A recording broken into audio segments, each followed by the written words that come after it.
Olá, olá, muito boa tarde a todos, sejam todos bem-vindos a mais um estudo do Livro dos Espíritos, aqui nesse final de tarde de sábado de hoje, dia 14 de setembro de 2024.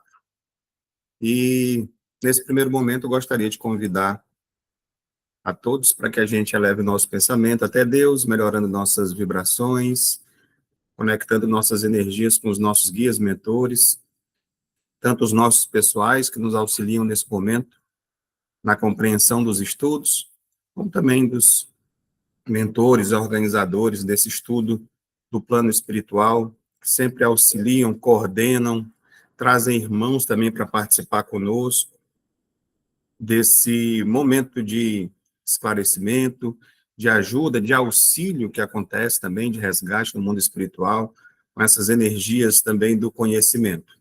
Que Jesus continue sempre abençoando nossas vidas, agora e sempre, que assim seja. Graças a Deus. Bem, pessoal, agora vamos para a nossa leitura do Evangelho de hoje. Tem alguém aí com um livro para me dizer aí um capítulo? Anade? Não, Anade. Capítulo 17, Seres Perfeitos, item 3. 3. Sim, O homem de bem? o homem de bem. Eita, muito bom. Excelente Ó, leitura. Eu vou ler um trecho e depois eu vou lá para o final, que é onde salva a gente aqui nessa leitura, é lá no finalzinho.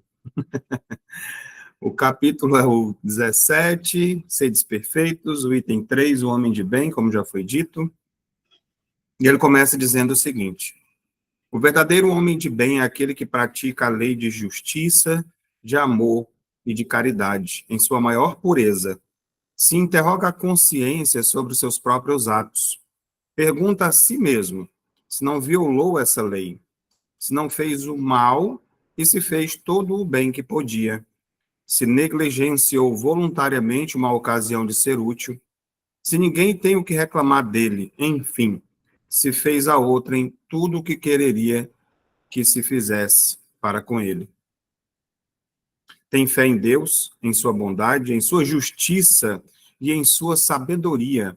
Sabe que nada ocorre sem a sua permissão e se submete em todas as coisas à sua vontade. Tem fé no futuro. Por isso coloca os bens espirituais acima dos bens temporais. Sabe de todas as vicissitudes da vida, todas as dores, todas as decepções, são provas ou expiações, e ele as aceita sem murmurar. O homem, possuído do sentimento de caridade, de amor ao próximo, faz o bem pelo bem, sem esperança de recompensa. Retribui o mal com o bem, toma a defesa do fraco contra o forte e sacrifica sempre seu interesse à justiça. Então, como eu falei, essa leitura ela é extensa, ainda tem ainda 1, 2, 3, 4, 5, 6, 7, 8, 9, né, alguns parágrafos ainda trazendo essas características do homem de bem. E lá no final, eu acho interessante que ele fala assim, já nas últimas 2 estrofes, parágrafos, aliás. O homem de bem, enfim, respeita seus semelhantes, todos os direitos dados pelas leis da natureza, como gostaria que os seus fossem respeitados. E aí ele termina dizendo: esta não é a enumeração de todas as qualidades que distinguem um homem de bem. E aqui vem a palavra mágica. Mas todo aquele que se esforce em possuí-las está no caminho que conduz a todas as outras. Então, é por isso que eu digo que esse finalzinho aqui salva a gente, porque quando a gente faz essa leitura na íntegra, eu sempre costumo dizer isso, desde a primeira vez que eu a li, e até hoje, na primeira vez eu confesso que eu me envergonhei de estar tão distante de tudo que está escrito aqui, né? Porque, na verdade, isso aqui já seria o homem perfeito, já praticamente, né? Que já faz tudo de acordo com a lei divina, né? Você vai lendo e vai vendo que não é isso tudo ainda, que a gente não chegou nesse patamar. E aí, bem no finalzinho, ele fala que aqui ainda não estão todas, né? As qualidades, tem mais qualidades ainda, mas que todo aquele que já está se esforçando em possuir essas qualidades, ele está no caminho, que vai conduzindo umas às outras.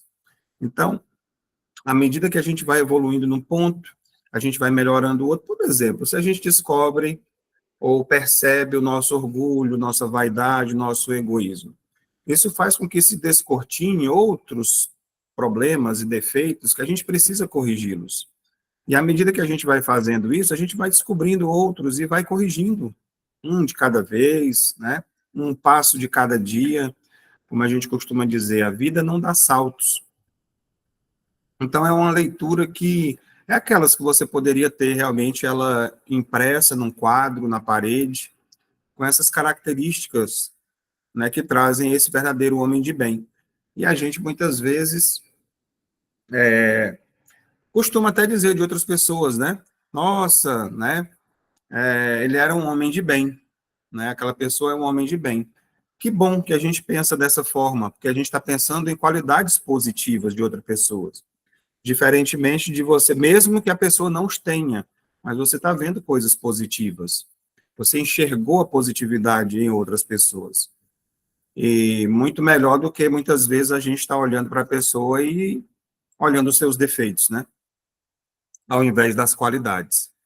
Então, essa leitura eu acho que a gente deveria fazê-la de vez em quando, para ver se a gente vai acordando aos poucos, despertando, e sempre com essa ideia que ele fala aqui no final, daquele passinho, né, que a gente dá de hoje está melhor que ontem, amanhã é melhor do que hoje, né? A gente se esforce, a gente tem que estar se esforçando para se tornar pessoas melhores a cada dia. Então, dito isso, né, aqui esse capítulo é maravilhoso, depois ele vem falar dos bons espíritas e outras leituras, mas a gente ainda está um pouco distante de chegar nesse estudo na quarta-feira, que é a Evangelho Terapia, né? E, afinal de contas, ele está no capítulo de número 17, né? E a gente ainda está no estudo lá do capítulo 8, se eu não me engano, até que a gente fez mês passado. Esse mês nós falamos sobre a questão do suicídio, afinal de contas, nós estamos no Setembro Amarelo, né? E eu lembrei agora que na quarta-feira eu fiz um convite, deixei em aberto para as pessoas que tivessem alguma dúvida, que quisessem comentar alguma coisa relacionada à palestra, se quisesse participar hoje, os microfones estariam abertos, né? E assim fique à vontade, se alguém quiser falar alguma coisa sobre ainda a palestra de quarta-feira, senão a gente já segue o nosso estudo do Livro dos Espíritos, que hoje nós vamos concluir. Não é aquela etapa que nós começamos semana passada, mas primeiramente vamos introduzir para ver onde é que nós realmente estamos nesse estudo. Nós sempre costumamos fazer essa apresentação de que o Livro dos Espíritos está dividido em 4 partes, nós estamos no primeiro, que ele é direcionado, o livro, à Gênese, e ele está subdividido em mais 4 partes, nós estamos na terceira ainda falando sobre a criação. Logo, acredito que na semana que vem já iniciaremos, né, o capítulo de número 4, falando sobre o princípio vital, mas o capítulo 3 se subdivide em 6 partes, e nós começamos a falar semana passada sobre as considerações e concordâncias bíblicas a respeito da criação, né? E como ela não é uma simples pergunta e resposta, é um textão, né? Então, não coube nós encerrarmos as considerações sobre essa leitura semana passada. Nós vamos continuá-la hoje. Então, é a questão de número 59. Então, eu trouxe aqui bem rapidamente para nós podermos acompanhar o que foi que aconteceu, né? Tipo assim, um flashback rapidinho, mas está disponível, né, no canal do YouTube da Fraternidade Espírita Bezerra de Menezes. É importante para poder acompanhar. Quem não assistiu, assista na íntegra o que nós estudamos na semana passada. Mas é sobre isso. As considerações e as concordâncias bíblicas referentes à criação. E aí, quando a gente trouxe esse tema, né, que fala sobre os povos que formaram ideias muito divergentes sobre a criação, né, segundo o grau de conhecimento, nós passamos aqui rapidamente com relação entre a ciência, a espiritualidade, a evolução do pensamento humano, sobre essa questão da criação, da evolução, das perspectivas que as pessoas tinham sobre esse processo, né, que veio de lá para cá, sobre a criação. E aí nós verificamos também essa questão sobre o significado alegórico das palavras que ali estavam, coisas que serão utilizadas também no estudo de hoje, né? E nós trouxemos aí essa diferença do significado de você observar de forma literal e também o significado alegórico. Nós vimos também essa ideia de Adão como o primeiro homem, né? E nós percebemos ali que não era bem assim, a gente vai também dar uma pincelada sobre isso lá no final, e através de livros como, por exemplo, A Caminho da Luz, nós observamos que vieram 4 grandes grupos, né, grandes raças, naquele processo de transição planetária de Capela e tal, né, que chegaram esses povos aqui. E também foi visto a questão do movimento da Terra, que tinha essa ideia, né, das religiões, do heliocentrismo, né, e que depois foi percebido, do geocentrismo, a Terra como centro do universo. Depois foi percebido que realmente Galileu e Giordano Bruno tinham razão ao trazer o heliocentrismo do Sol como o centro, né? E isso gerou, é claro, a gente trouxe a questão da Inquisição, da fogueira que foi levados e tudo, dos pedidos posteriores de desculpas da igreja, né, entre outras coisas.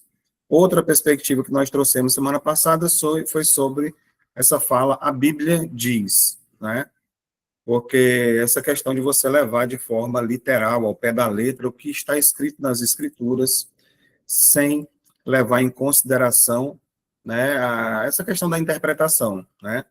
Ao pé da letra, e o sentido alegórico, da mensagem espiritual por trás disso, que ela está querendo trazer. E aí nós trouxemos alguns trechos, né, da Bíblia, mostrando o motivo, né, das pessoas pensarem dessa forma.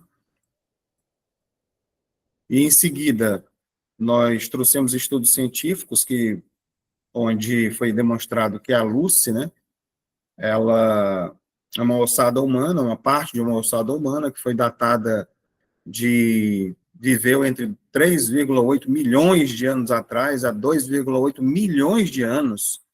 Né? Nós vamos ver hoje que o estudo, o que data a questão dos povos, da Bíblia mesmo, daí aproximadamente 4.000 anos antes de Cristo, né? E a gente vê aqui que são milhões de anos onde já existia a vida. Nós esmiuçamos mais essa questão. Então, esse trecho aqui, ele fala bem aqui no finalzinho, que a Bíblia, ele faz um questionamento, na verdade, né? Aqui, ó. A Bíblia é um erro? Não. Mas que os homens se equivocaram ao interpretá-la.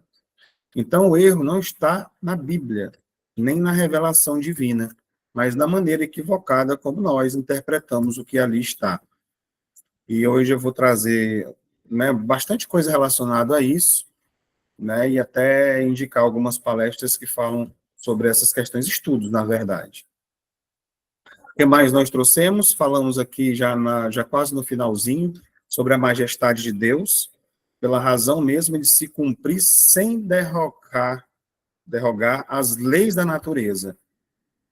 Então, quando nós falamos sobre essa questão das leis da natureza, aí eu fiz a seguinte questão: como nós podemos perceber a presença divina nas leis naturais, na ordem que rege o universo? E aí nós enumeramos, né, algumas coisas que nós refletimos sobre as leis naturais, como a expressão da vontade divina. Em seguida, nós trouxemos a lei de causa e efeito. Depois, nós falamos sobre o progresso como como uma das leis divinas, né, a lei do progresso. Nós falamos sobre a perfeição nas leis da natureza, sobre a criação gradual e também sábia, né? Isso aqui a gente vai estar incluído hoje no estudo de hoje também. Afinal de contas, é uma continuidade. E aí nós paramos aqui e fizemos a dinâmica, né? Então, na hora eu até abri e divulguei. Semana que vem a gente vai começar falando sobre a lei do amor e da caridade. Só para a gente poder finalizar o que nós iniciamos na semana passada, sobre essa questão de como nós podemos perceber essas presenças divinas nas leis da natureza. Então, a lei de amor e da caridade, claro que tem outras, a gente enumerou somente algumas aqui para trazer algumas reflexões, e ela fala para a gente que a lei de amor e da caridade é a mais sublime expressão da vontade divina. Ela governa o relacionamento entre os seres, incentivando o cuidado mútuo e a cooperação e o altruísmo. Então, ela não está diretamente relacionada, como a gente costuma dizer, à questão de nenhum tipo de religião, que muitas vezes se apropria das leis de Deus e de que Deus está aqui, foi Ele que fez a igreja, foi Ele que fez aquilo. Na verdade, Ele deixou as leis. E a sua lei mais sublime é a lei de amor e de caridade, onde Ele fala, né, amar a Deus sobre todas as coisas e ao próximo como a si mesmo, né? Então, essa lei que deve ser praticada em toda a sua, vamos dizer assim, sublimidade, né? Que é a lei de você respeitar o outro, né? Ser indulgente com os erros alheios, perdoar as ofensas, essas coisas que nós temos uma certa dificuldade nos nossos relacionamentos do dia a dia. A unidade, fraternidade. Então, quando a gente entende essa lei, nós percebemos que Deus deseja a união e a fraternidade entre todos os seres. A prática do amor e da caridade nos aproxima da perfeição divina. É aquela história que a gente coloca até aquele, acho que eu trouxe aqui, vai ter no final, aquele processo evolutivo do homem, né? Que já nessa questão do homem encarnado como tal, até o processo onde ele se desprende e vai em direção das esferas mais altas, em planetas angelicais, né? Como fala a música, que um dia todos nós seremos anjos, né? Então, quando nós ajudamos o próximo, quando nós praticamos a bondade, nós estamos agindo de acordo com essas leis mais altas divinas e alinhando-se com esse processo obsessivo, né? Como a vida não dá saltos, a gente vai subindo mais um degrau nessa escala evolutiva. Porque, por exemplo, hoje, onde nós estamos aqui, encarnados hoje, nesse processo de transição planetária, há um limite onde a gente pode chegar no processo evolutivo. Não tem como dar um salto maior do que a perna. Existe uma programação e nós podemos, sim, superar as expectativas. É o que nós falamos na quarta-feira com relação aos completistas, né? Quem são os completistas? Aqueles que vêm para viver determinado período de tempo e conseguem cumprir. Veio para viver 70 anos. E ele, sim, chega aos 70 anos. Só que a própria leitura de André Luiz, se eu não me engano, no livro Missionários da Luz, ele fala que são poucos aqueles que chegam. Mas existem também aqueles que ultrapassam.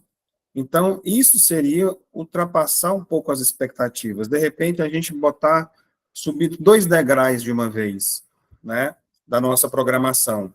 A gente veio para amar ao próximo, para poder cuidar da família, né, para poder ajudar, e você acaba fazendo disso uma missão e ela se expande até novos horizontes, onde alcança mais pessoas, onde você consegue ajudar mais daquilo que estava proposto, e você recebe ali um combustível a mais para permanecer aqui.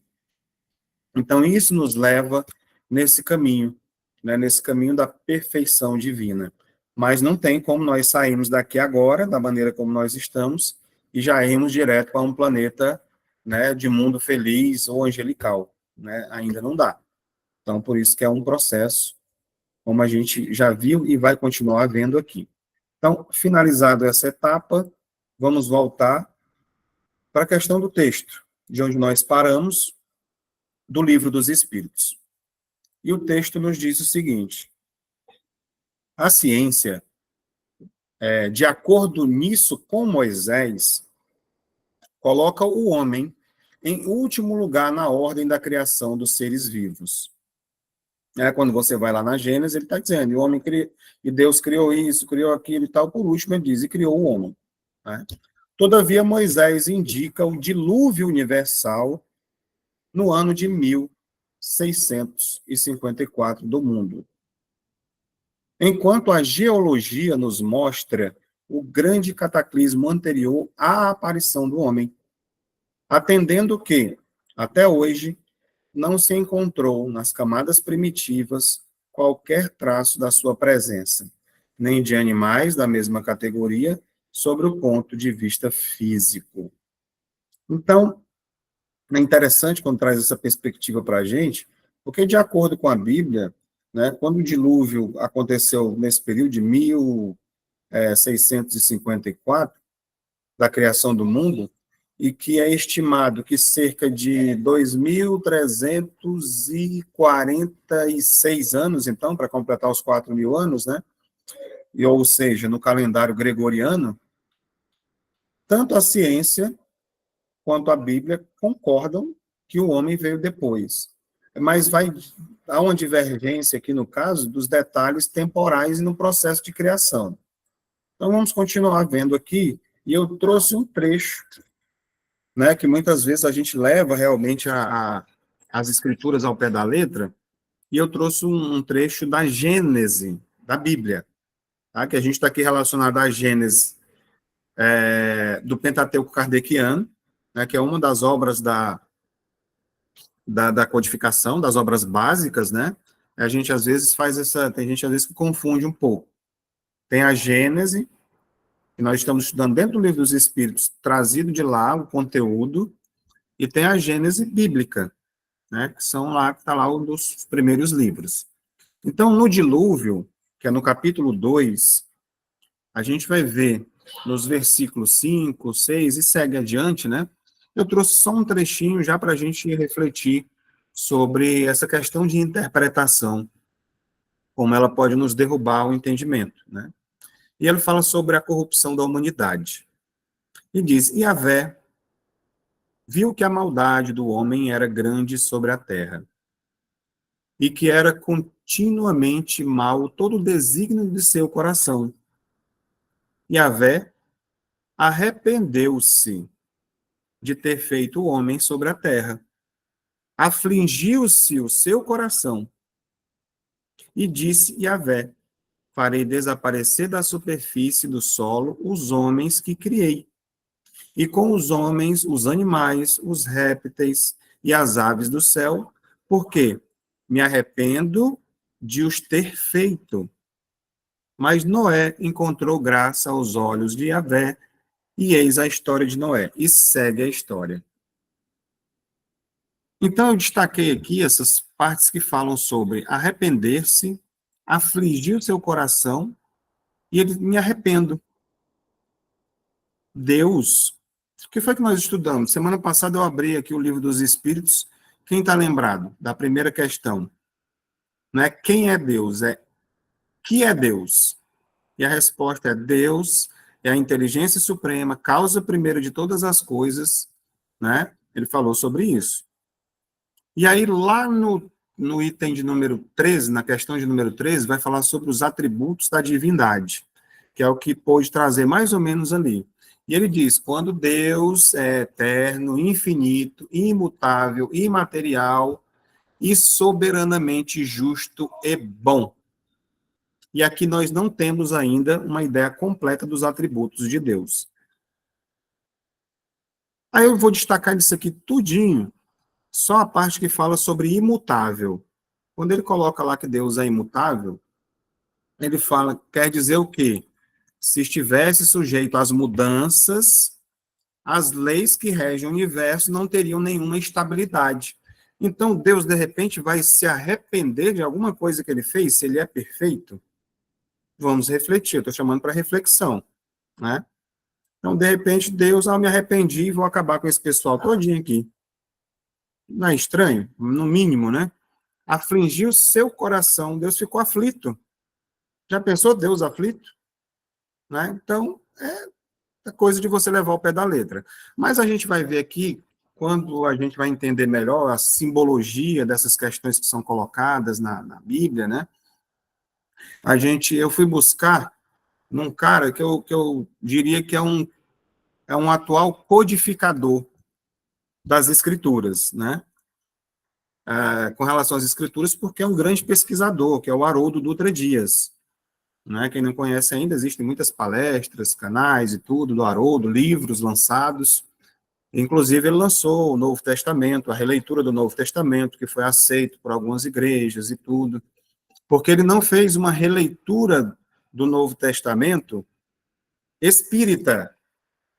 Não é assim. Por exemplo, a pessoa vai fazer a igreja, ela pega e faz uma leitura defendendo o que ela acredita na igreja também. E a igreja tal e tal, por isso você tem inúmeras Bíblias, vamos dizer assim, versões da Bíblia espalhadas aqui no Brasil. Né? Dizem que mais de 50. Então, quando o Haroldo teve essa responsabilidade de ir fazer as pesquisas, trazer toneladas de escrituras, papiros e coisas que ele foi buscar naquela região para estudar e escrever, praticamente você viu, mas ele fez a mesma coisa, a leitura. Algumas coisas têm um sentido um pouco diferente, alguma palavra que muda e tudo, mas é o que talvez tenha de mais fiel ali as escrituras, que hoje aqui dizem para a gente a Bíblia de Jerusalém também, ela é muito mais próxima da realidade. Mas dito tudo isso, tem um estudo maravilhoso que ele conduz, eu até destaquei aqui, né, para divulgar também, afinal de contas nós estamos pegando o conteúdo de lá, né, esse conteúdo aqui é da TV, Espiritismo TV, e lá ele estuda a gênese bíblica, né? Haroldo é espírita, mas ele fala, claro que quando ele faz a releitura, as escrituras, lá, os livros, ele faz isento, com isenção. Agora, nos comentários, aí ele traz os comentários com a visão espírita, né? Então, é bom que isso fique bem claro também. Então, lá no estudo de número 77, no estudo da Gênese, quando ele ali encerrava um dos ciclos do seu estudo, ele disse o seguinte, eu trouxe aqui de forma literal, tá? Tá entre aspas e tudo. O Haroldo diz o seguinte, o dilúvio como o símbolo do saneamento da providência divina, toda vez que a maldade atinge níveis extremos, como agora nós estamos vivendo. Então, o dilúvio, ele vem como um símbolo da providência divina. E ele diz mais, então, simbolicamente, transição planetária.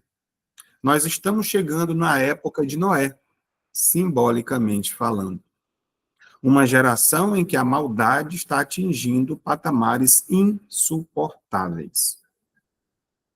Isto é sinal de quê? Dilúvio.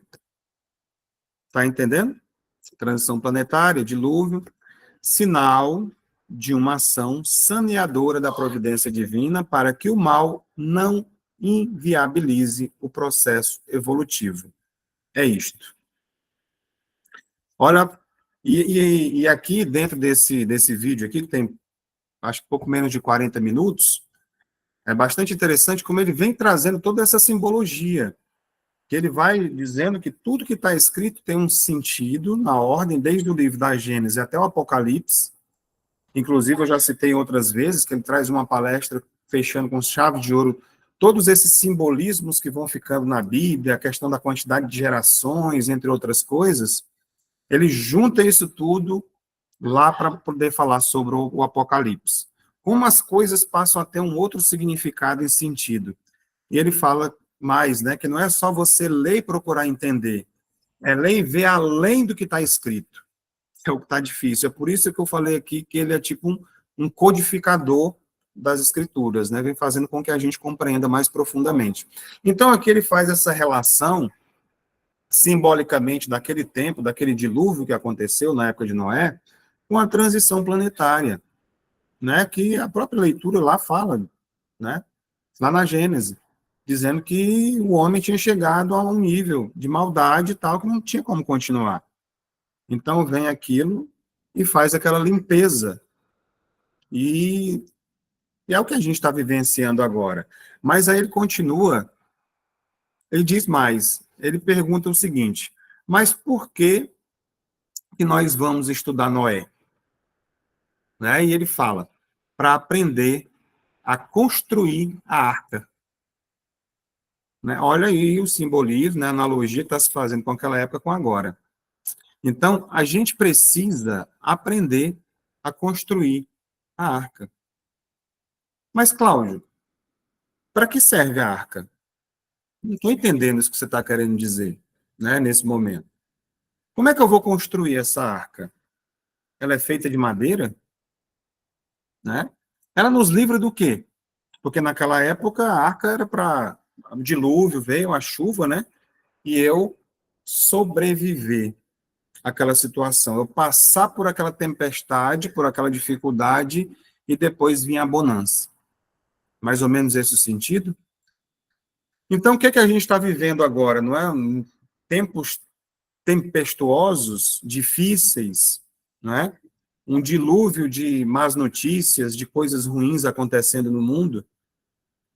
E a transição planetária, será que não é para que essa enxurrada que vai vir, ou seja, essas energias dos planetas que vão atrair as pessoas da questão da separação do joio do trigo, dos bodes das ovelhas, não seja essa arca para que a gente permaneça como, né, o trigo, que não seja levado, né, não sei se vocês estão entendendo a correlação, né, mas que seja exilado do planeta para locais de sofrimento. Então, será que nós estamos conseguindo construir as nossas arcas? Porque aqui, no caso, elas são individuais, né? Já foi dito que aproximadamente 2/3 da humanidade serão exiladas. Então, vai permanecer muita gente aqui, diferentemente daquela época, que ficou só a família de Noé, por mais que na Bíblia dizia que somente ele era um homem, né, merecedor, um homem puro, mas ficou a família dele toda. Então, ele não chegou a dizer assim, a sua família toda é pura, não, diz que ele era.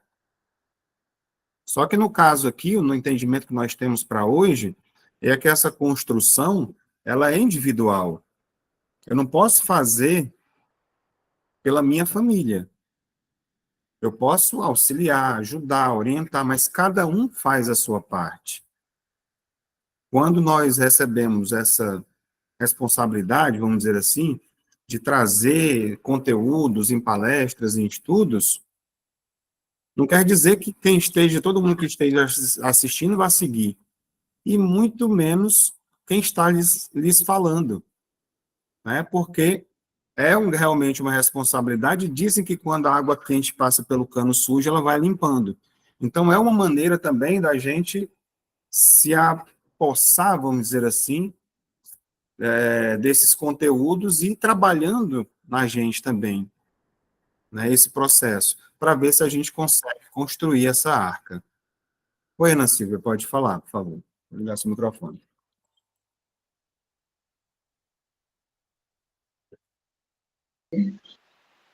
Isso que está falando aqui é sobre esse fogo que estão pondo no Brasil inteiro, no planeta todo, né? Me veio isso na cabeça agora, só pode, porque está um horror isso. Deus que me livre. Nunca vi uma coisa dessa. Silvia, isso faz parte também do processo, né? Que processo é esse, rapaz? Matando os animais. Teve sítio aqui perto, aqui em São Paulo, aqui, que o rapaz perdeu o sítio inteirinho, as abelhas, ele tinha um plantel de abelhas sem ferrão. A maior judiação, queimou tudo, ficou só aquela terra queimada, um horror para tudo até canto. Nossa Senhora, Deus me livre. Só pode ser você isso. tá vendo essa parte aqui, ó. Uma geração em que a maldade está atingindo patamares insuportáveis. É isso mesmo. É isso mesmo. Esse povo não tem coração, não tem Deus no coração. Eu falo isso, porque aconteceu um horror desse. Deus que me livre. Nossa Senhora. Então, não é somente contra o ser humano, é contra a natureza, é contra os animais. Não é só abelha, não. Até a criação está morrendo de sede. Eu pus 3 potes de água debaixo da mangueira, que eu troco 2, 3 vezes no dia. Hoje não deu. Eu deixei água ontem à noite, que eu enchi, né? Agora eu tenho que terminar aqui, eu tenho que ir lá. Porque Eu ligo a mangueira para aguar as plantas de manhã, o bem-te-vi vem naquele, eu faço chuveirinho, o bem-te-vi vem tomar banho na coisa de tanta sede que eles estão, passarinhada, precisa de ver. Eu fico besta, falei, nossa, por que Deus faz isso, não manda chuva, meu Deus? Por que está acontecendo isso? E outra, a criação das matas aí, tudo morrendo queimada nesse horror, um horror isso. São os tempos chegados, né? Os tempos que tempo estão é esse, chegados. meu Deus do céu, o que é isso? Então, é a gente observar e orar por eles, né? Não é a única coisa que a gente pode fazer, e graças a Deus que nós já estamos com essa postura hoje, diferente, de observar e ver que isso é errado, porque nós também já estivemos do outro lado, né? Nós também não podemos apontar o dedo, porque nós sabemos que na nossa trajetória, quando a gente vem olhar nessa idade sideral que nós temos, de centenas de encarnações, nós já fizemos o mal a animais, à natureza, né? E hoje, graças a Deus, acredito que a gente não faça mais, que a gente cuide dos animais, que a gente goste deles, que a gente goste da natureza. Então, a prece, ela ajuda. E a gente vê que irmãos ainda se comportam dessa forma e se distanciam, né? Não observando nem a necessidade da construção da sua arca, né? Então, vou encerrar aqui essa parte do Haroldo, repetindo a última fala. Será que nós estamos construindo a nossa arca? É sobre isso, para que a gente possa refletir e nesse momento, nesses tempos em que estamos vivendo. Seguindo então aqui a leitura, diz o que mais? Mas nada prova que isso seja impossível, aquilo que foi falado anteriormente. Várias descobertas já fizeram surgir dúvidas a tal respeito. Pode ocorrer que, de um momento para o outro, adquira-se a certeza material dessa anterioridade da raça humana, e então se reconhecerá que, sobre esse ponto, como sobre outros, o texto bíblico é uma alegoria, ou seja, não dá para ser levado ao pé da letra. Você lê o que está ali e diz assim, ó, está aqui, ó, está dizendo isso aqui na Bíblia e é assim, ponto final. Né? Então, essa ideia do dilúvio, ela pode ser interpretada como um evento local, simbólico, né? Como assim, Cláudio? Naquele tempo, nós não tínhamos essa globalização, essa questão da informação, câmeras e coisas espalhadas pelo mundo todo, em tempo real, online, todo mundo, né? Quem vivia em determinado local, as pessoas não sabiam nem que o mundo era redondo, nem de nada, né? Viviam naquela localidade ali, e para eles, se desse uma chuva, vamos usar aqui como exemplo, não dá nem para dar direito, mas no Rio Grande do Sul, né, a gente teve recentemente aquela enchente muito grande lá. Se fosse uma comunidade pequenininha, que morasse em determinado local, que desse uma chuva, que cobrisse tudo, eles iam achar que era o final do mundo. Afinal de contas, o mundo para eles é aquilo dali. Não existia mais nada, eles não tinham conhecimento do resto, do Brasil, de outros países e outros continentes.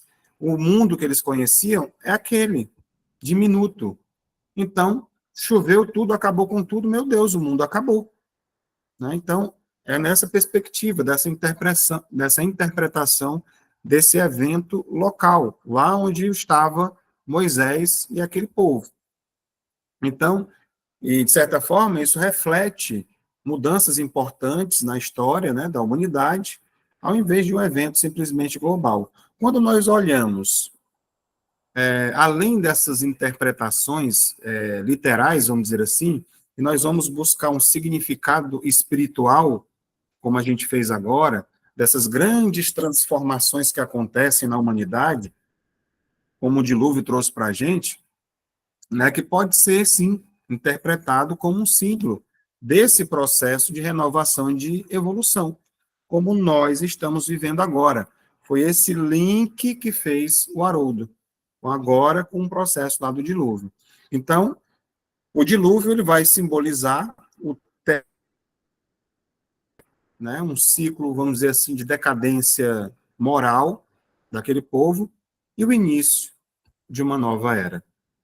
Então, após esse processo ali de purificação, a humanidade vai surgindo mais forte, com aquela oportunidade que nos é oferecida da gente recomeçar com as bases morais mais elevadas.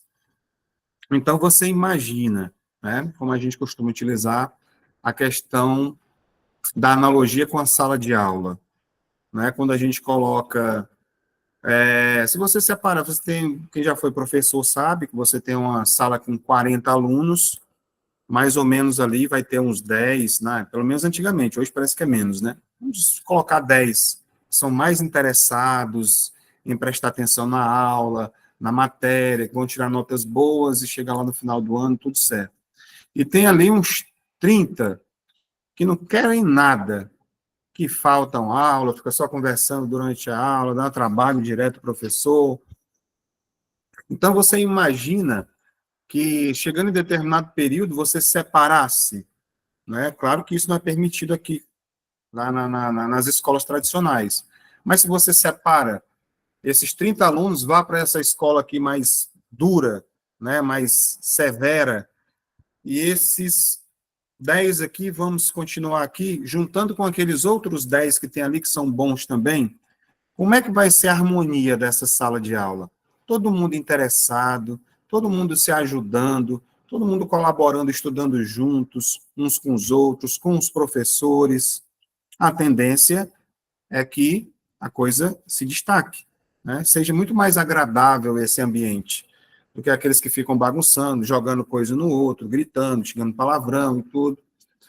Então, são essas, você vai começar uma nova etapa de um planeta como o nosso, né, que espera-se daqui a algumas poucas décadas à frente, nós estaremos em um mundo já bem melhor do que o que nós estamos hoje.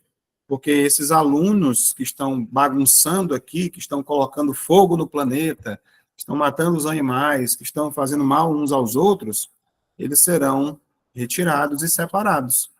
E aí, esse, vamos dizer assim, claro que é uma perspectiva bem pequena desse reino de Deus, sei lá, essa coisa melhor a gente vai ter aqui no nosso planeta, né, o que nos aguarda. E é através desse simbolismo que aqui está. Seguindo adiante. A questão é de saber se o cataclismo geológico é o mesmo a que assistiu Noé. Ora, o tempo necessário à formação das camadas fósseis não permite mais confundi-los. E do momento em que se encontrem os vestígios da existência do homem antes da grande catástrofe, ficará povoado. Ou que Adão não foi o primeiro homem, ou que a sua criação se perde na noite dos tempos. Contra a evidência, não há raciocínios possíveis.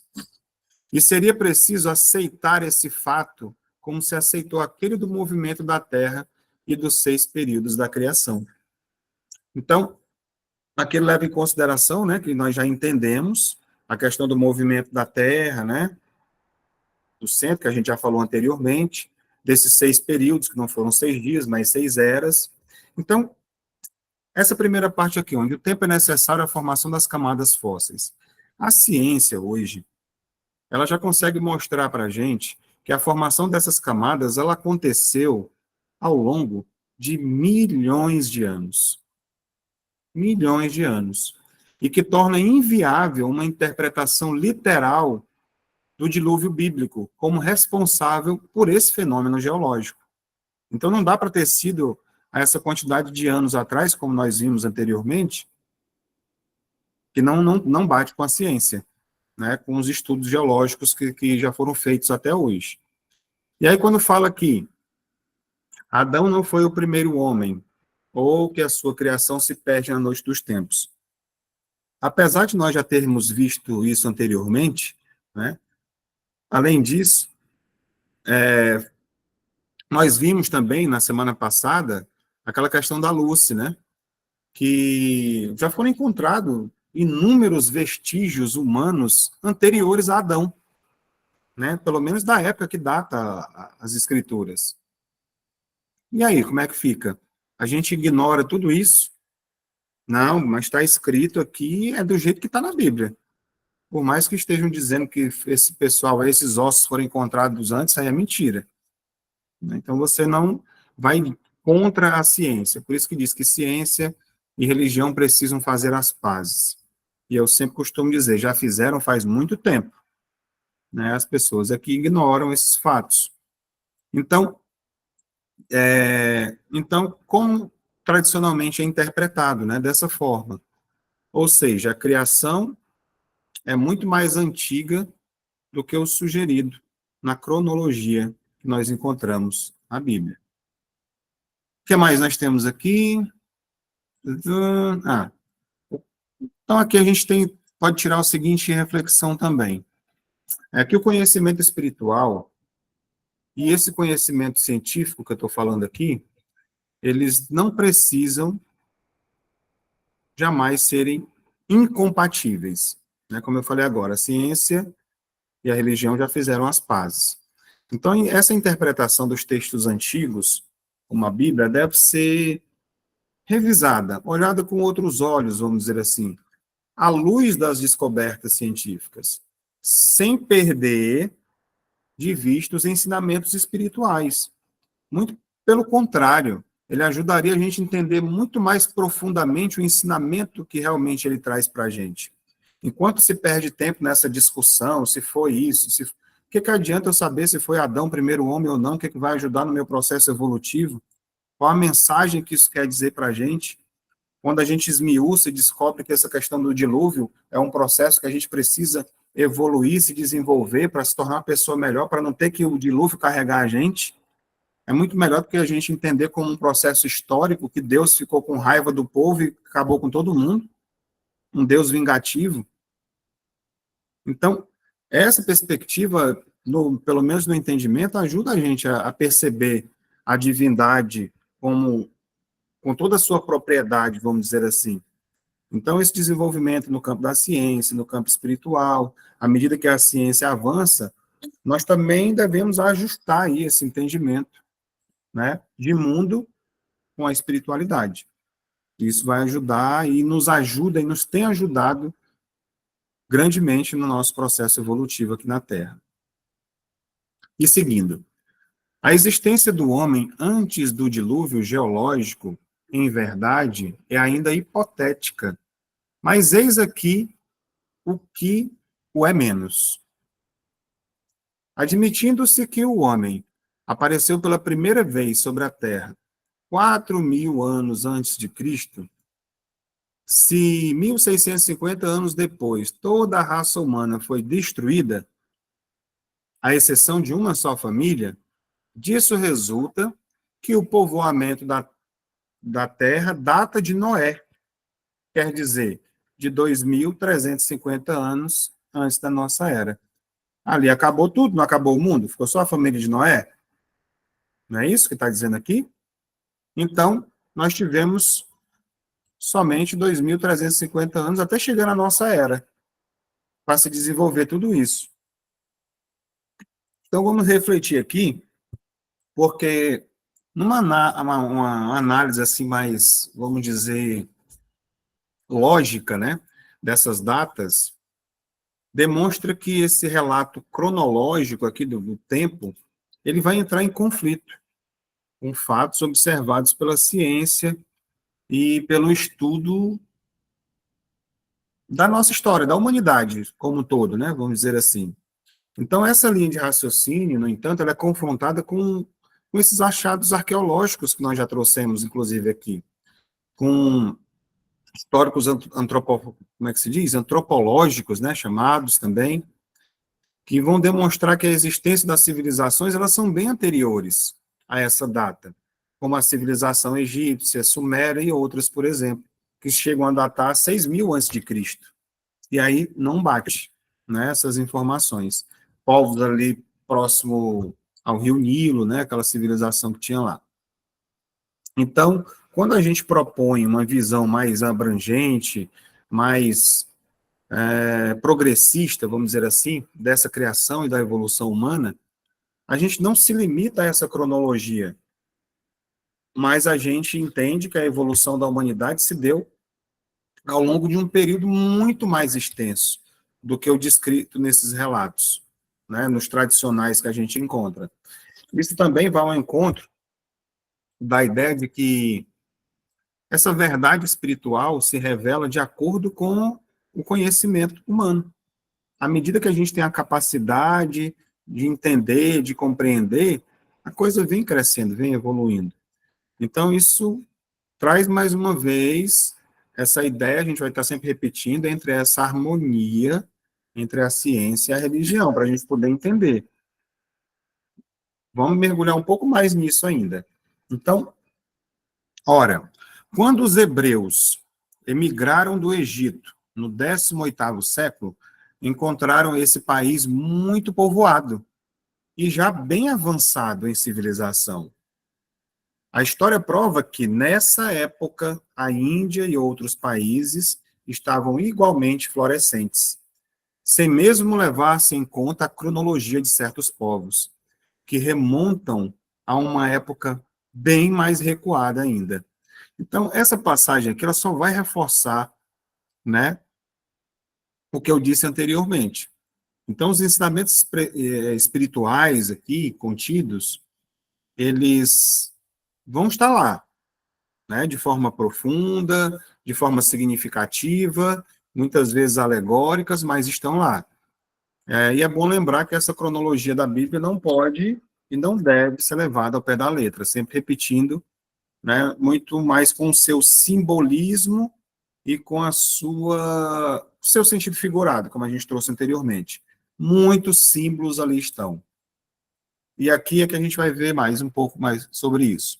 Então, seria preciso, pois, que o 24º ao 18º século, quer dizer, no espaço de 600 anos, não somente a posteridade de um único homem pudesse povoar todos os imensos países então conhecidos naquela época, supondo-se que os outros não o fossem, mas que nesse curto intervalo a espécie humana pudesse se elevar da ignorância absoluta do estado primitivo ao mais alto grau de desenvolvimento intelectual, o que é contrário a todas as leis antropológicas.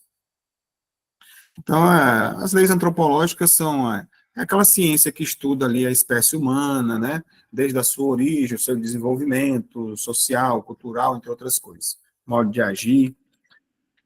Então, a gente vê que é muito pouco tempo para que você pudesse evoluir tanto assim, como eu falei anteriormente, né? A vida não dá saltos. Não tem como você subir de elevador, é de escada. Então, o progresso ele é lento e gradual, que ele ocorre ao longo de milhares de anos, não apenas em alguns séculos, como está mostrando aqui para a gente. Então, a gente fica se perguntando, né? Seria possível, no curto intervalo de 600 anos, que toda a espécie humana, partindo de uma única família, alcançasse um nível de avanço cultural, científico, tecnológico que tinha naquela época, né? Que já era presente naquelas civilizações, como a egípcia, por exemplo, ali, como eu citei anteriormente, na Mesopotâmia. Então, o desenvolvimento das línguas, da escrita, os sistemas que já tinham sido criados politicamente, né, da política, as religiões, e até a própria tecnologia, né? Isso leva muito tempo para se consolidar. Então, é para a gente poder refletir. O que mais nós temos aqui? A diversidade das raças vem ainda em apoio desta opinião. O clima e os costumes produzem, sem dúvida, modificações nos caracteres físicos. Mas se conhece até onde pode chegar as influências dessas causas. E o exame fisiológico prova que há, entre certas raças, diferenças constitucionais mais profundas que aquelas que podem o clima produzir. O cruzamento das raças produz os tipos intermediários. Olha o que ele está dizendo aqui. Então, quando ele fala sobre o cruzamento das raças como um fator que gera esses tipos intermediários, isso vai reforçar mais uma vez a ideia da diversidade, né, humana, como a gente viu, e o resultado, mais uma vez repetindo, de um longo processo de evolução e migração, com múltiplas linhagens ali se encontrando, se misturando ao longo dos milênios, né, para poder gerar a formação das raças distintas, com as suas características, inclusive fisiológicas, né, particulares, requer muito maior, um período muito maior de tempo, né, do que poucos séculos, como foi permitido aqui. A gente vai ver mais um pouco sobre isso aqui para entender, porque hoje, se a gente for ver na época que nós estamos hoje, olha a quantidade de raças, né, e de povos, de cores que nós temos espalhadas pelo planeta, né?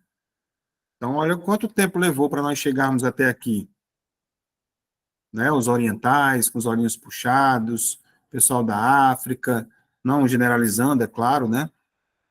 Mas nós aqui, com a nossa mistura toda, né? Essa miscigenação que acontece aqui no nosso país, gente de tudo quanto é jeito, precisa viajar, ir para outro local, só que hoje está tudo muito mais fácil, né? Hoje nós temos aí os aviões para levar a gente daqui para o Japão, né? Antes era através, quando começaram aí as grandes navegações, né? Quanto tempo você levava para chegar no outro local?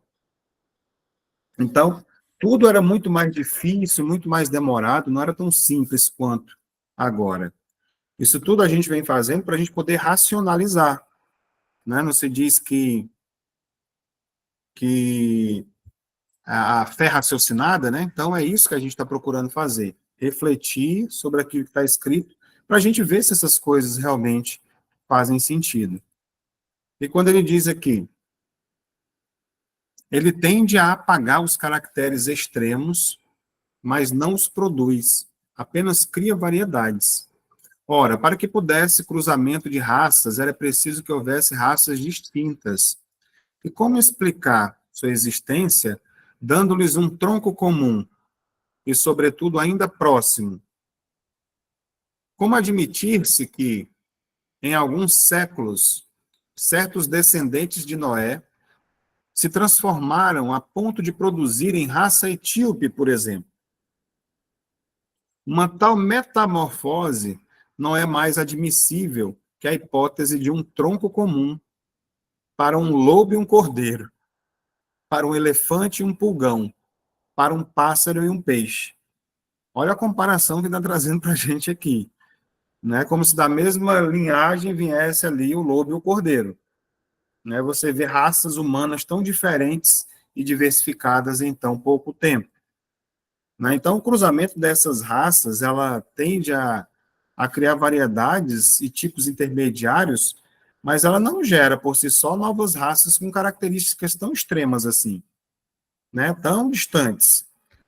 Para que existam cruzamentos dessas raças, essas raças distintas já precisariam, inclusive, existir.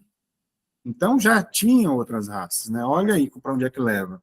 Então, como seria possível, então, somente ali em poucos séculos, né, com 6 séculos mais ou menos, descendentes de Noé pudessem se transformar drasticamente ao ponto de desenvolver ali características tão marcantes como, por exemplo, a pele negra, os cabelos, né, como a gente chama aí, pichain, cabelo crespo, e outras tantas características físicas que são associadas à raça etíope também. Então, esse grau de transformação seria, no caso, biologicamente inviável em tão pouco, né, tempo. O tempo era muito curto para que isso pudesse acontecer. Então, essa diversidade racial, das características extremas, das diferenças das raças, elas são resultado de um longo processo evolutivo, são sendo redundante nessa parte, né, que não pode ser explicado por uma única origem recente, né, recente, assim vamos dizer, como o relato bíblico sugere para a gente. Então, toda essa questão de número 59 do Livro dos Espíritos, ele vai trazer, por isso que o título fala, considerações e concordâncias bíblicas referentes à criação, né? Fazendo com que a gente reflita, com que a gente estude, para que não seja somente como alguns, eu já vi alguns amigos até falando, que a Bíblia era um ponto de estudo sobre a história daquele povo, né? Mas o Haroldo traz uma perspectiva mais profunda, trazendo muitos ensinamentos que existem ali e esses códigos que vão ajudar a gente a entender o que aconteceu também nesse processo antropossócio psicológico e da religiosidade que ali está. Seguindo aqui adiante, ainda uma vez, nada pode prevalecer contra a evidência dos fatos. Tudo se explica, ao contrário, em se admitindo a existência do homem antes da época que lhe é vulgarmente assinalada. Que as origens são diversas, que vivendo há 6.000 anos, Adão teria povoado uma região ainda desabitada. O dilúvio de Noé, como uma catástrofe parcial, confundida com um cataclismo geológico, tendo-se em conta, enfim, a forma alegórica particular ao estilo oriental e que se encontra nos livros sagrados de todos os povos. A gente ainda vai ter aqui um trechozinho, né, da leitura da questão de número 59, mas antes disso, eu já trouxe aqui alguns pontos para a gente destacar, para a gente poder fixar um pouco sobre esse estudo da semana passada e de hoje, da questão de número 59 do Livro dos Espíritos. Então, vou dar uma pincelada aqui para a gente poder relembrar. Relembrando, a existência do homem antes de Adão. Os seres humanos já existiam muito antes do período geralmente atribuído a Adão, cerca de 6.000 anos atrás. A ideia de que Adão foi o primeiro homem pode ser uma referência a um grupo ou região específica, mas não a criação de toda a humanidade. Tá? Então, isso aqui é o primeiro ponto. Nós vimos semana passada, estamos relembrando hoje, né? Isso tira aquela mistificação, tem Chico Xavier falando sobre o tema, Divaldo Pereira Franco traz com muito bons humores, né, vamos dizer assim, em suas palestras, falando sobre essa questão alegórica que foi colocada sobre Adão e Eva, né, como o primeiro homem, da gente entender todo o processo da fruta, do pecado, essa coisa toda. Então, aqui é uma das coisas que a gente vai fixando. O que mais? As origens diversas. Diferentes raças e povos têm origens variadas.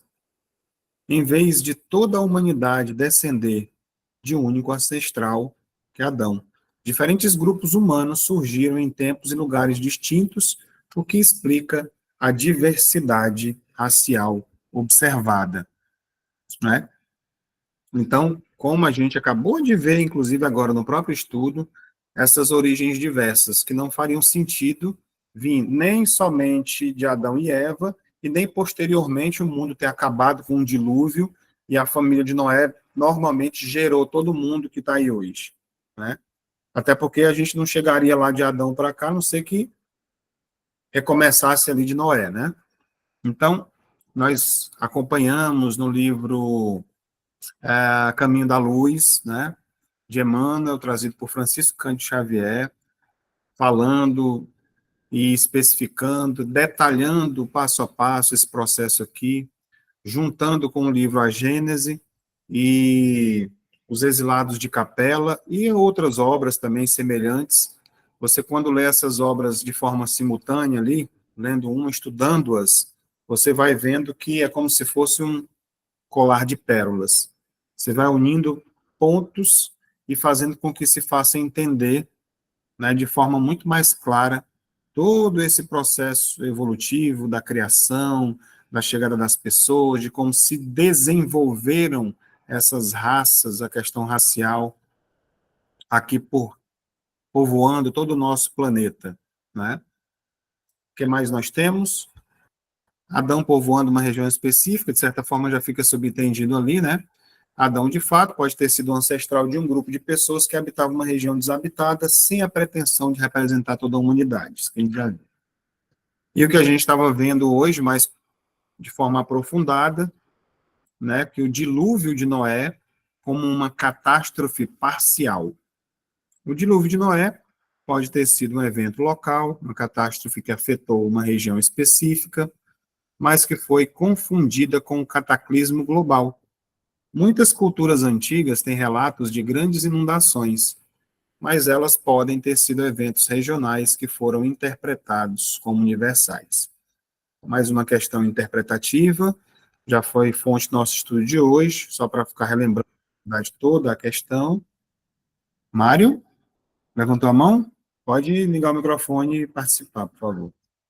Sim, sim, gostaria de fazer uma participação aqui, né, que, como vocês sabem, eu estou começando há pouco tempo aqui, né, na caminhada junto da doutrina espírita, né, mas eu tive muito tempo, né, eu fui criada na Igreja Católica, e naquele período eu tive a oportunidade de estudar teologia também, assim, pelas coisas que acontecem, oportunidades que aparecem, né, dentro da igreja e tal, e esse tipo de conhecimento, assim, né, é exatamente isso que é debatido dentro do estudo de teologia, né? Estudar essas referências da igreja, da Bíblia, dentro do contexto histórico, né? E é curioso ver que isso dentro da igreja, eu acho que das igrejas no geral é um conhecimento muito restrito e fico, assim, como é que eu posso falar, satisfeito de ver que isso é amplamente debatido dentro da doutrina espírita, porque esse tipo de conhecimento de que você leva, né? Olha, você não pode entender isso de forma literal. Isso é perigoso você entender. Não faz o menor sentido entender a origem da raça humana, né? A partir de um único indivíduo, Adão, o dilúvio. Que a Bíblia não é um livro de ciência, né? É um livro de fé. Então a gente tenta tirar uma, como é que eu posso falar, né? Uma lição em cima disso, né? Então qual seria a lição, né? Que de repente não era um homem justo, que Deus tentou, Deus queria salvar ele da família e mostrou que aquele que acredita nele, que é um homem justo, que segue os caminhos dele, ele vai salvar de todos os perigos. Pode ser uma lição tirada em cima disso, né? Porque esses eventos de inundação eram comuns em qualquer região do mundo, como você falou, um evento local que pode ter sido entendido como global. E é curioso você comentar isso com uma pessoa que já tem isso enraizado na sua mente, que ela não aceita, porque foi o caso da minha mãe. Minha mãe era uma evangélica fervorosa.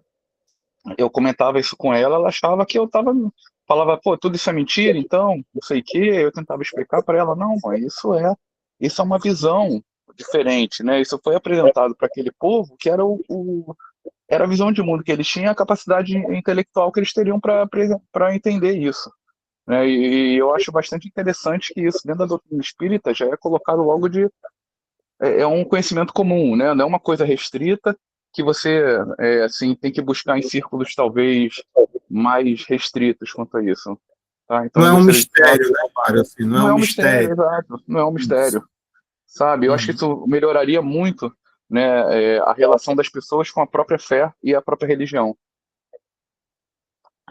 É tá? Então eu sobre isso. Pode gostaria de continuar. colocar dessa forma. Não, eu gostaria de colocar dessa forma, que melhoraria muito, né, a relação pessoal, né, que cada um tem com sua fé, com a religião, o entendimento das escrituras, sabendo que a Bíblia é um livro de fé, não um livro de ciência, não deve ser interpretado de forma literal, tem que ter um contexto, às vezes até histórico, em cima do evento que ela está narrando, porque dentro da teologia, a criação é chamado como conto da criação.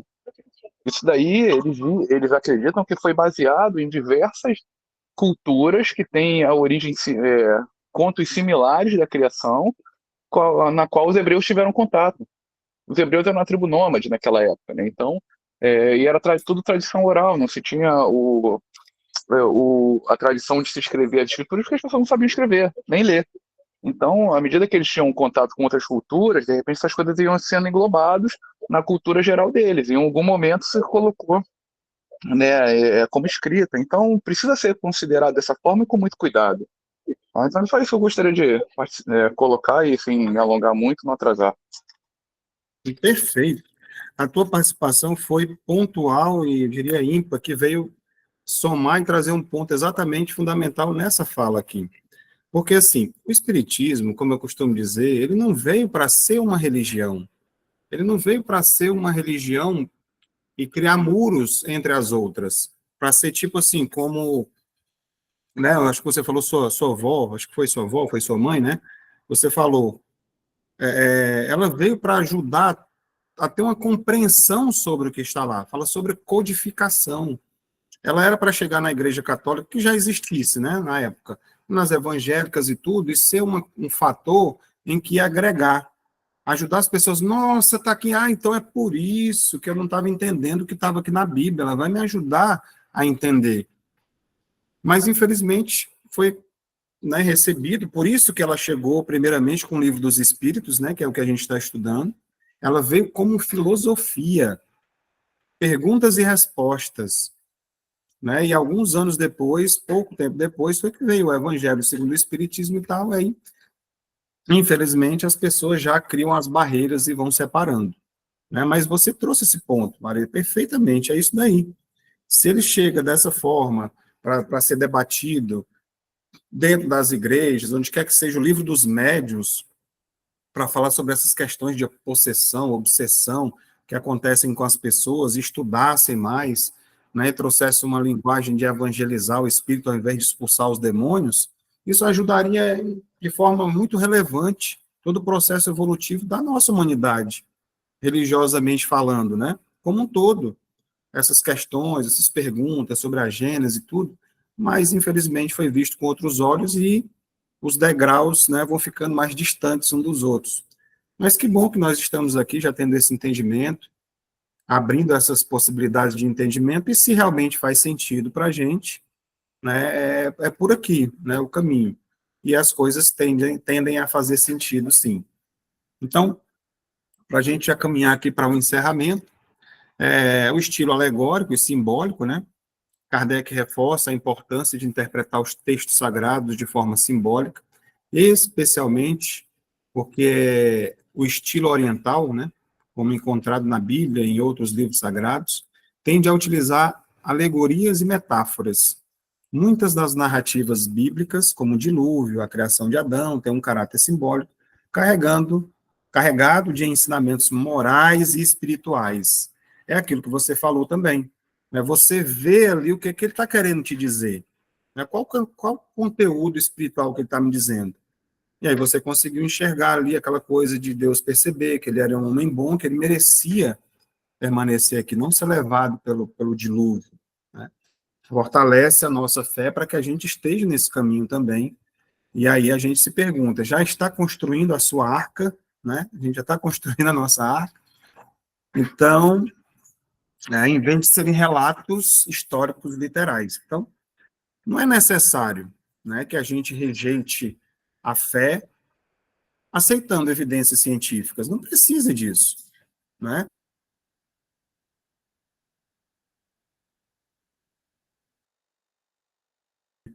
E o conteúdo espiritual que você está deixando de ver, né? Em vez disso, esses textos, ele devem ser lidos, né, com o seu contexto ali cultural, para a gente ver a cultura das pessoas, onde é que ele estava inserido, por que que aquilo aconteceu. Nossa, eu já vi cada estudo, assim, com a perspectiva de alguns estudiosos, que a gente parece que está lá naquele lugar, né, que a gente está vivenciando. Nossa, então é diferente, olha como é que era a cultura. Não é o que a gente tem hoje, o entendimento que nós temos hoje era muito mais limitado, né? Então, esse contexto cultural, linguístico, né, que tinha suas limitações, né, compreendendo o propósito, né, que não é fornecer um relato histórico exato, mas sim ensinar lições espirituais e morais de forma profunda dentro desse contexto, porque a Bíblia, assim como todo qualquer livro, escritura, sagrados, o que quer que seja, eu acho que a proposta tem que ser uma proposta de desenvolvimento espiritual, sempre, né? Então, partindo aqui para os finalmente, por isso é prudente não se negar apressadamente como falsas doutrinas que cedo ou tarde, como tantas outras, podem desmentir aqueles que as combatem. As ideias religiosas, longe de perderem, engrandecem-se caminhando com a ciência. Isso é o único meio de não apresentarem ao ceticismo um lado vulnerável. Divaldo Pereira Franco, em suas palestras, ele fala que muitas religiões, se não se atualizarem, vão cair por terra. principalmente que a gente está vivendo agora desses tempos, que muita coisa está para acontecer ainda, né? E desse intercâmbio, inclusive, entre nós e seres de outros planetas, né, que estão aí bem, praticamente quase visíveis, né? Não só aqueles de reencarnarem seres aqui de outros planetas para ajudarem no processo evolutivo, mas também desse contato, né? Como nós vemos aí já mensagens, a Mônica Medeiros traz muitos relatos sobre isso, inclusive tem um desses seres que se comunica através dela, né? A gente pode enxergar aquelas palestras ali e ver com os olhos filtrando, né? Faz sentido? Algumas coisas, muito, praticamente as coisas que ela tem falado têm feito sentido, né? Então, é interessante a gente estar atento para ver essas coisas que estão acontecendo, desse intercâmbio, desses seres que estão vindo, né, em todas as áreas do conhecimento, seja da tecnologia, da ciência, das artes, da cultura, da medicina, da espiritualidade, que a cada dia vão nascendo mais, ao invés da gente estar focado nessas coisas negativas que aí estão, né? Eu procuro não ligar mais jornal, não assisto, eu não me lembro mais nem como é a voz do William Bonner, não assisto jornal mais, porque geralmente as notícias são negativas, pesadas, tragédias, é só o que se noticia praticamente. Rara com certas exceções, né? Quando você coloca coisas legais. Mas como nós temos hoje acesso à internet, a gente pode buscar aquilo que a gente quer, a gente vai buscar coisas boas, ou filtrar essas outras, né? Então, para a gente poder já seguir aqui para o nosso processo de encerramento, deixando alguns minutinhos ainda para alguém que quiser participar ou fazer alguma colocação, né? Eu encerro com essa frase aqui de Kardec. Fé inabalável só o é a que pode encarar frente a frente a razão em todas as épocas da humanidade. Então é isso. A fé inabalável é aquela fé que a gente trouxe na quarta-feira. Não é somente a de você acreditar. Ah, eu acredito nisso, eu acredito naquilo, eu acredito. Não é essa fé. É aquela fé de você se relacionar com Deus. Porque por qualquer coisa, às vezes acontece alguma coisa negativa em sua vida, você briga com Deus. Você reclama, poxa Deus, por que você fez isso comigo? Né? Como é que pode? E às vezes, como é que é esse relacionamento? Se de lá para cá só vem coisas boas. Se tudo que acontece na minha vida é para a minha evolução, eu tenho que entender como um ensinamento, não é? Então, esse entendimento dessa fé inabalável, da gente entender do futuro, do que nos aguarda, da gente deixar de olhar a vida como um processo, né, numa fotografia, e sim como um filme, um olhar macro, vendo quantas existências eu já tive, o que me trouxe até aqui, o que precisa ser trabalhado dentro desse iceberg que é a minha inconsciência, que está submersa ali, que eu preciso melhorar a cada dia, me relacionando melhor com Deus e essa fé inabalável. Tudo isso faz parte desse processo que dentro dessa lei, né, de evolução é o que vai nos levar a esse desprendimento, né? Nesse processo evolutivo, a um dia nós chegaremos ao anjo, ao arcanjo, e assim poder colaborar de outras formas com essa criação maravilhosa que está aí nesse universo, né? Já tendo essa visão mais macro, assim como essa foto que está aqui atrás de mim, de Jesus Cristo como governador do planeta Terra, assim como nós sabemos também que ele é governador de outros planetas, não só daqui, né? Então você imagina, é como hoje, por exemplo, claro que devido às proporções, você pegar hoje um empresário que administra várias empresas diferentes, né? Então, até de ramos diferentes. Eu sou empresário no ramo, tenho postos de gasolina, mas eu tenho também loja de material de construção, então são, né, diferentes, mas eu tenho esse poder administrativo. E Jesus Cristo faz, não só administrando um planeta de provas e expiações, como o nosso, mas também planetas de regeneração, planetas de primitivos também, onde ele ajuda nesse processo também de intercâmbio. Né? Alguns livros falam sobre isso. Então, para a gente poder finalizar a fala de hoje, é aquela pergunta: como está a construção da nossa arca? Fica aí para a gente refletir. Né? Uma boa tarde a todos. Vou passar a palavra aí para o padrinho Joaquim, acho que ele está aí, né? Está aí.